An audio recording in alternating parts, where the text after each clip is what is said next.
अस्सलाम वालेकुम dear students, hope you all are doing good. बेटे इंतज़ार की घड़ियाँ हुई ख़त्म और आज हम आगे हैं क्लास 7 का फर्स्ट लेक्चर लेके, जिसका हमारे पास इसको हम बनाएंगे डीपीएस के सिलेबस के अकॉर्डिंगली। ठीक है, उसमें हमारा चैप्टर नंबर 2 फर्स्ट चैप्टर था, उसकी एक्सरसाइज 2A आज हम स्टार्ट करने जा रहे हैं। इसमें ऑलमोस्ट मैं एक्सरसाइज के सारे क्वेश्चंस को कवर करूँगा ताकि आपको कहीं पर भी डिफ़िकल्टी आए तो वो आप उसको रिजॉल्व बड़े अच्छे तरीके से एहसन अंदाज से उसको आप रिजॉल्व कर सकते हैं। ठीक है बेटे, आज हमारे पास क्वेश्चन नंबर 1 है एक्सरसाइज 2A का। यहाँ पर हमें क्वेश्चन दिया जाता है 108 identical books have mass 30 kilogram, then find the mass of 150 such books. बेटे सबसे पहले हमें समझ आनी चाहिए मैथ्स में एक ट्रिक होती है। आप क्वेश्चन को अगर समझ जाएंगे, क्वेश्चन को करना किस अंदाज से है, क्वेश्चन है किस चीज़ का, तो फिर आपके लिए कोई परेशानी नहीं रहती। इस क्वेश्चन को सॉल्व करने के लिए हमारे पास दो तरह के कंसेप्ट हैं, एक है डायरेक्ट प्रोपोर्शन का और एक है इन्वर्स प्रोपोर्शन का। अब डायरेक्ट मैथमेटिक्स की खूबसूरती क्या है कि ये अपनी चीज़, जो भी नेम इसका होता है, जो चीज़ हमें फाइंड करने के लिए कहता है, उसी के अंदर एक राज छुपा होता है जो हमने जानना होता है कि कहना क्या चाह रहा है। डायरेक्ट और इन्वर्स। डायरेक्ट कहते हैं दो चीज़ों का कंपैरिजन जो कि सिमिलैरिटी में चलते हैं। जैसे ये दो मार्कर्स हैं, अगर ये दो, एक ऊपर की तरफ जाती है दूसरी भी ऊपर की तरफ जाती है तो ये डायरेक्ट रिलेशन है। ये नीचे आती है तो ये भी नीचे आ जाती है, ये डायरेक्ट रिलेशन है। इन्वर्स रिलेशन क्या होगा? एक मार्कर को ऊपर लेके जाऊँ, दूसरी को नीचे ले आऊँ, या पहले वाली को नीचे लेके जाऊँ, दूसरी वाली को ऊपर ले जाऊँ, तो ये इन्वर्स रिलेशन होगा। डायरेक्ट और इन्वर्स को पहचानने के बड़े आसान तरीके होते हैं। डायरेक्ट में हमारे पास सिंपल सी चीज़ें होती है, जैसे फॉर एग्जांपल मैं आपको एक सिंपल सी डेली लाइफ से एग्जांपल देता हूँ। अगर हमें कहा जाता है कि आपके पास 30 चॉकलेट्स हैं, आपने वो चॉकलेट्स खानी है 10 बच्चों ने, ठीक है, तो अगर मैं वो अब हमारे पास वो हर बंदे के लिए कितनी चॉकलेट्स आई? 3 चॉकलेट्स आई। मतलब हमने मेंशन कर दिया कि एक बच्चे ने 3 चॉकलेट्स खानी है, तो 10 बच्चों के लिए 30 चॉकलेट्स हमें चाहिए। अगर मेरे पास बच्चे 20 हों तो मेरे पास चॉकलेट्स कितनी आएंगी? 20 को 3 से मल्टीप्लाई करेंगे तो 60 चॉकलेट्स मुझे अब रिक्वायर हैं उन बच्चों के अंदर डिस्ट्रीब्यूट करने के लिए। तो अब हमने क्या किया, बच्चों की तादाद इंक्रीज़ हुई, स्टूडेंट्स इंक्रीज़ हुए, तो हमारे पास चॉकलेट्स भी इंक्रीज़ होगी। तो ये डायरेक्ट रिलेशन है। इन्वर्स रिलेशन के जो क्वेश्चंस हैं वो हमारे एक्सरसाइज 2B के अंदर आएंगे। इंशाल्लाह ताला जब हम वहाँ पर जाएंगे मैं आप लोगों को बताऊँगा। फिर हम जब कंपैरिजन इनका करेंगे तो हमारे लिए बहुत ज़्यादा क्लैरिटी हो जाएगी। सिंपल बात आप लोगों ने जो अभी तक के लिए याद रखनी है वो ये है कि डायरेक्ट रिलेशन को पहचानने का तरीका ये है कि दोनों चीज़ें बेजान होंगी। बेजान का मतलब क्या? जैसे हमारे क्वेश्चन में 108 बुक्स हैं और 30 किलोग्राम है, इसमें इंसान का कोई जिक्र नहीं है। जब मैन पावर आ जाएगी वहाँ पर जाके हमारे क्वेश्चन में थोड़ी सी चेंजिंग आएगी, जिसको हम इन्वर्स रिलेशन से क्वेश्चन को सॉल्व करेंगे। फिलहाल हमारे पास ये दोनों चीज़ें हैं, इंसान नहीं है इनमें कोई भी, दोनों चीज़ें हैं, तो ये डायरेक्ट रिलेशन का क्वेश्चन है। हम इस क्वेश्चन को सॉल्व करते हैं। 108 आइडेंटिकल बुक्स, आइडेंटिकल सारी एक दूसरे से डिफरेंट बुक्स हैं, है 30 किलोग्राम मैस, उनका जो मैस है वो 30 किलोग्राम है। हमने क्या फाइंड करना है? The mass of 150 such books. बेटा क्वेश्चन को सॉल्व करने का बहुत ही आसान तरीका है, बस आप लोगों ने दिमागों को और आँखों को खुला रखना है और अपने पेट के अंदर बातों को जाने देना है। इंशाल्लाह ताला आपको समझ आती रहेगी। इसको सॉल्व करने का तरीका क्या है? हमने फाइंड करना है 150 बुक्स, ठीक है।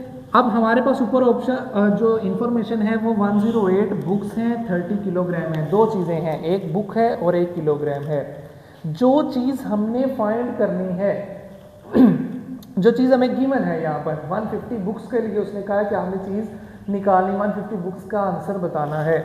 अगर बुक्स की वैल्यू उसने पूछी है तो हम लोग अपने क्वेश्चन में से बुक की वैल्यू को पहले लिखेंगे। जैसे यहाँ पर लिखा हुआ है 108 बुक्स हैव मैस, उनका मैस कितना है? 30 किलोग्राम है। इसको मैं इसके साथ कंपैरिजन में लेके चलता हूँ। इस क्वेश्चन में क्या कहता है? The number of such books that have mass of 20 kg। अब 20 kg दिया है, हम अपने क्वेश्चन में से क्या करेंगे? kg की वैल्यू पहले लिखेंगे और बुक की वैल्यू को बाद में लिखेंगे। सिर्फ मैं ये कंपैरिजन करके फिर पूरा क्वेश्चन को सॉल्व करके आपको इसका समझाता हूँ। अब इसमें हम लोग लिखेंगे 30 kg mass have 108 books. Is it okay? इसमें था बुक्स के बारे में, तो हमने बुक की वैल्यू को पहले, केजी की वैल्यू बाद में। इसमें 20 केजी दिया है, लिहाजा हम अपने क्वेश्चन के केजी की वैल्यू पहले और 108 बुक्स बाद में लिखेंगे। उसके बाद इस क्वेश्चन को सॉल्व करने का तरीका यूनिटरी मेथड। यूनिट मैथमेटिक्स में कहा जाता है 1 को। हमने इस क्वेश्चन को एक ऐसे तरीके से करना है जिसमें 1 यूज़ होगा। वो 1 कैसे आएगा वो हमने देखना है। 108 को 1 बनाने के लिए मैं क्या करूँगा, किसी भी नंबर को, अगर मेरे पास कोई नंबर 2 है, इसको मैं 1 बनाना चाहता हूँ, तो मैं क्या करूँगा, 2 को 2 से डिवाइड कर दूंगा, तो आंसर आ जाएगा 1। ठीक है, तो मैं वही काम इधर करूँगा। 108 को 1 बनाने के लिए 108 से ही डिवाइड करूँगा। यहाँ पर आ जाती हैं बुक्स हैव मैथ्स 30 केजी। लेकिन अब बेटे हमारे पास एक चीज़ की गड़बड़ होगी, वो क्या कि यहाँ पर हम कह रहे हैं 108 और ये 30 है, यहाँ पर कह रहे हैं 108 डिवाइडेड बाय 108 और इधर 30 है। ये तो दोनों इक्वेशंस इक्वल ही नहीं आई। मैथमेटिक्स कहता है आपने हर चीज़ को इक्वल लेके आना है। बाद में आने वाली इक्वेशन पहले वाली इक्वेशन के इक्वल होनी चाहिए। तो अगर मैं यहाँ पर 108 से डिवाइड करता हूँ तो यहाँ भी 108 से ही डिवाइड करना पड़ेगा। सिमिलैरिटी देखें, दोनों में मैंने सिमिलर चीज़ यूज़ कर दी। अब ये इक्वेशन और इस इक्वेशन में कोई फ़र्क नहीं है, जो इसमें चेंजिंग हुई है वही इसमें चेंजिंग हुई है, तो आंसर दोनों का सेम बन जाएगा हमारे पास। ये आ जाएगा 1 बुक है आ जाता है 0.27 kg। Is it okay? फिर बेटे इस 1 को अब हमने 150 बनाना है। 1 को 150 बनाने के लिए क्या करेंगे, सिंपल 150 से मल्टीप्लाई कर देंगे। आप सिर्फ स्टेप्स के ऊपर गौर करें, मैं एक एक स्टेप आपको समझा रहा हूँ, स्टेप को आप अच्छे तरीके से समझ लें। जब समझ लेंगे मैं पूरे क्वेश्चन को सम अप करूँगा और आप कहेंगे कि यार ये क्या एक हलवा है हमारे लिए, मैथ्स बहुत आसान चीज़ है। तो यहाँ पर बेटे 1 को मैं मल्टीप्लाई कर दूँगा 150 से, क्योंकि मुझे 150 बुक्स चाहिए थी। Books have maths. अब अगर मैंने इस तरफ 150 से मल्टीप्लाई किया है तो इस तरफ भी 150 से ही मल्टीप्लाई करूँगा। ये बन जाएगा 150 बुक्स हैव मैथ्स। इन दोनों को मल्टीप्लाई करेंगे तो ये हमारे पास बनेगा 41.6 kg। So this is our answer for 150 books. अब बेटे मैं इस क्वेश्चन को सम अप करता हूँ, आप लोगों ने अच्छे तरीके से सुनना है। क्वेश्चन में है क्या, क्वेश्चन में ये है कि हमारे पास बुक्स की वैल्यू हमने फाइंड करनी है 150 की। तो अपने ओरिजिनल क्वेश्चन में से बुक्स की वैल्यू पहले, किलोग्राम की वैल्यू बाद में लिखी। इसको 1 बनाने के लिए 108 से डिवाइड किया। जो काम इधर किया वही काम इधर भी करेंगे। उसके बाद बेटा ये डिवाइड होके 1 आ गया, इनको डिवाइड करके ये आंसर आ गया। 1 को 150 बनाना चाहते हैं हम लोग, तो इस 1 को 150 से मल्टीप्लाई कर देंगे तो हमारा आंसर आ जाएगा। अब हर क्वेश्चन में हम लोग क्या करेंगे, जब भी यूनिटरी मेथड से हमने डायरेक्ट इन्वर्स या डायरेक्टली प्रोपोर्शन या इन्वर्सली प्रोपोर्शन का क्वेश्चन करना होगा, तो हम लोग यही करेंगे। ये स्टार्ट वाली ये लाइन इंपॉर्टेंट है, हमें ये लिखनी आनी चाहिए। उसके बाद तो सिंपल बात है, इसको इसी से डिवाइड करना है, 1 आ जाएगा। इसको उस नंबर से मल्टीप्लाई कर देना जो हमें चाहिए होगा, तो हमारा आंसर आ जाएगा। देखिएगा यही सिमिलर पैटर्न हम यहाँ पर अप्लाई करेंगे। हमने क्या करना था, 20 kg का आंसर निकालना था। हमने अपने क्वेश्चन में से 30 kg को पहले लिया, 108 बुक्स को बाद में लिखा। अब 30 को मैंने सबसे पहले क्या करना है, यूनिटरी मेथड में 1 बनाना है। 1 बनाने के लिए क्या करेंगे, 30 से डिवाइड करेंगे। अब यहाँ पर आप ये डॉट्स भी यूज़ कर सकते हैं, स्लैशेस यूज़ कर सकते हैं। मैथ्स है 108, अगर इधर 30 से डिवाइड किया तो बेटे इधर किससे डिवाइड करेंगे, 30 से ही डिवाइड करेंगे। तो ये हमारे पास बन गया 1 kg मैथ्स हैव। इन दोनों को जब हम डिवाइड करेंगे ये हमारे पास आंसर बनेगा 3.6। अब इस 1 को हमने बनाना है 20 kg बनाना है, सिंपल सी बात है। 1 को 20 बनाने के लिए क्या करेंगे, 20 से मल्टीप्लाई करेंगे।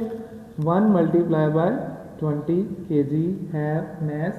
अगर इधर हमने 20 से मल्टीप्लाई किया है तो अब तो ऑब्वियस बात है कि अब तो मुँह मशहूर है ज़माना बात, जो इधर करेंगे वही उधर करेंगे। This is multiply by 20 and books. ये बन गया 20 kg मैथ्स हैव। इन दोनों को मल्टीप्लाई करेंगे, this will be equal to 72 books. So बेटा this is our answer for first question. Is it okay? बेटे कोई भी अगर आप लोगों का क्वेश्चन होगा तो आप लोगों ने कमेंट सेक्शन में उसका आंसर लाजमी पूछ लेना है। अब मतलब आप अपना क्वेश्चन पूछेंगे, मैं इंशाल्लाह ताला आपको जवाब दे दूंगा। आप क्लास में आके भी पूछ सकते हैं, कमेंट सेक्शन में भी अपना आंसर पूछ सकते हैं। मैं कमेंट सेक्शन ऑन रखूँगा इस वीडियो का, तो आप लोग उसमें पूछ सकते हैं। इसका जो नेक्स्ट अगला क्वेश्चन है वो सिमिलर इसी पैटर्न पर था। मैं सोच रहा हूँ कि अभी उसी को मैं कवर करवा दूँ। बेटे इसके अंदर क्या है, क्वेश्चन नंबर 2 की स्टेटमेंट मैं आप लोगों के सामने यहाँ पे पढ़ता हूँ। इंशाल्लाह ताला मैं वीडियो के अंदर एडिटिंग करके स्टेटमेंट को ऑन टॉप रख दूँगा ताकि आपके सामने ये चीज़ रहेगी।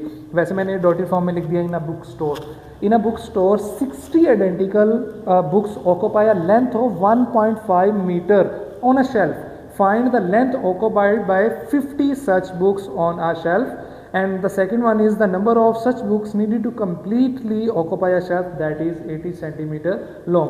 ठीक है बेटे, अब हम इस क्वेश्चन को जब करने स्टार्ट करेंगे, सबसे पहले हमारे पास उसने दिया हुआ है कि हमने 50 बुक्स का आंसर देना है। तो अब हम अपने क्वेश्चन में से क्या करेंगे, बुक्स की वैल्यू पहले और शेल्फ की वैल्यू बाद में लिखेंगे। 60 बुक्स ऑक्यूपाई 1.5 मीटर लेंथ। अब बेटा ये क्वेश्चन है क्या, बेसिकली क्वेश्चन को आप समझ लें कि क्या है। कहता है एक शेल्फ है, फॉर एग्जांपल ये एक शेल्फ है, आप बुक स्टोर पे गए, ये शेल्फ है, इसकी जो लेंथ है वो 1.5 मीटर की है। इस 1.5 मीटर के ऊपर 60 बुक्स 60 किताबें रख दी गई हैं। कहता है अगर मेरे पास 50 किताबें होती, 50 बुक्स होती, तो मुझे बताएं इस शेल्फ की कितनी लेंथ यूज़ होती। अब ऑब्वियस है 60 बुक्स थी तो ये पूरी लेंथ यूज़ हुई। अगर किताबें कम होगी, 50 हो गई, तो ये इसकी लेंथ भी कम ऑक्यूपाई होगी। तो ये डायरेक्ट क्वेश्चन है, एक चीज़ कम हुई है तो दूसरी चीज़ भी कम होगी। बुक्स कम हुई हैं तो हमारे पास शेल्फ की लेंथ भी कम हो जाएगी। अब हमने इस 60 को 50 बुक्स बनाना है। अब वही काम जिसमें हम लोगों ने किया unitary method, 60 divided by 60 books occupy 1.5 metre. अगर इधर 60 से डिवाइड किया है तो इस साइड पे भी हम क्या करेंगे, 60 से ही डिवाइड करेंगे। उसके बाद बेटे ये लेंथ इधर आ जाएगी, ये बन गया 1 को किससे मल्टीप्लाई करेंगे, हमने 50 बुक्स बनानी है तो हम इसको 50 से मल्टीप्लाई कर देंगे। बुक्स ऑक्यूपाई, इन दोनों का आंसर आएगा हमारे पास 0.025। इसको भी मल्टीप्लाई अब कर देंगे किससे, 50 से मल्टीप्लाई कर देंगे और ये यहाँ पर लेंथ लिखा रहने देते हैं। अब ये बन गई 50 बुक्स ऑक्यूपाई, इन दोनों को मल्टीप्लाई करेंगे which will be equal to 1.25 length, ये मीटर, सॉरी मीटर्स में हमारी लेंथ आ जाएगी। दिस इज आवर आंसर कि अगर हमारे पास 50 बुक्स हो जाएं तो उनका आंसर क्या आएगा, 1.25 मीटर लेंथ में आंसर आएगा। और ये आप लोग क्लियरली देखें ना, देख सकते हैं 60 बुक्स थी, 1.5 मीटर ज़्यादा लेंथ थी। बुक्स कम हुई, लेंथ कम होगी, 1.5 से कितनी होगी, 1.25 होगी। तो ये हमारे लिए विजिबिलिटी भी इसमें है कि हम लोग ये चेक कर सकते हैं कि भाई ये वाकई ही हमारा डायरेक्ट प्रोपोर्शन का क्वेश्चन है। लास्ट पार्ट आज की हमारी इस वीडियो का, उसमें अब क्या कहता है, सेकंड पार्ट में कहता है कि आपने यही चीज़ बतानी है 80 सेंटीमीटर शेल्फ के ऊपर कितनी किताबें आ जाएंगी। अब सेंटीमीटर्स को उसने वर्ड यूज़ किया है, तो अब हम क्या करेंगे, अपने क्वेश्चन में से 1.5 मीटर की जो लेंथ है 60 बुक्स। अब हमें, क्योंकि हमें 80 सेंटीमीटर में अपना आंसर देना है, तो हमने सेंटीमीटर से रिलेटेड जो वैल्यू थी मीटर, उसको स्टार्ट पे लिखा, बुक्स को एंड पर लिख दिया। अब हमें क्वेश्चन दे रहा है मीटर में और पूछ रहा है जवाब दे सेंटीमीटर में, थोड़ा सा कंफ्यूज करना चाह रहा है हमें। लेकिन बेटे हमने कंफ्यूज नहीं है, सबसे पहले हमने घबराना नहीं है, ठीक है बेटे। तो हम इस मीटर को सेंटीमीटर में चेंज कर लेंगे। 1 मीटर में 100 सेंटीमीटर्स होते हैं। लेंथ है 60 बुक्स। देखिए मैंने क्या किया, मैंने इसको भी कुछ चेंज नहीं किया। जो इनमें मैं कर रहा था कि अगर एक नंबर से डिवाइड करें, इधर भी डिवाइड करें, ऐसा अभी क्यों नहीं किया, क्योंकि अभी मैं जस्ट मीटर को सेंटीमीटर में कन्वर्ट कर रहा हूँ। मैंने क्वेश्चन के अंदर कोई चेंजिंग नहीं की। इन दोनों को मल्टीप्लाई करेंगे, ये बन जाएगा 150 सेंटीमीटर। लेंथ है 60 बुक्स। अब हमने अपने क्वेश्चन को सेंटीमीटर में कन्वर्ट कर लिया है। अब हमने क्या करना है, इस सेंटीमीटर 150 से बनाने हैं 80 सेंटीमीटर, क्योंकि हमारी बुक में वो क्या कह रहा है, 80 सेंटीमीटर का आंसर दें। तो अब हम इसमें यूनिटरी मेथड यूज़ करते हैं। 150 को 150 से डिवाइड करेंगे, इधर भी क्या करेंगे, 150 से डिवाइड कर देंगे। इनका आंसर आ गया 1 और इसको हमने बनाना है 80, तो 80 से मल्टीप्लाई कर देंगे। इसका आंसर आ गया हमारे पास 0.4 और इसको भी फिर किससे मल्टीप्लाई कर देंगे, 80 से मल्टीप्लाई कर देंगे। अब देखें बेटे मैंने क्या किया, यहाँ पर एक एक स्टेप में डिवाइड 1 लेके फिर अगले में मल्टीप्लाई किया, लेकिन अब इन क्वेश्चंस को करने के बाद हम लोग बड़े हो गए हैं। जब हम बड़े हो गए हैं तो फिर हम अपने माइंड को थोड़ा सा शार्प चलाएंगे, हम ट्रिक्स निकालेंगे कि हम शॉर्टकट के अंदर अपना क्वेश्चन जल्दी से जल्दी सॉल्व कर लें। तो उसमें मैंने क्या किया, जो इसका आंसर 1 आ रहा है डायरेक्ट 80 से मल्टीप्लाई कर दिया, इधर भी 80 से मल्टीप्लाई।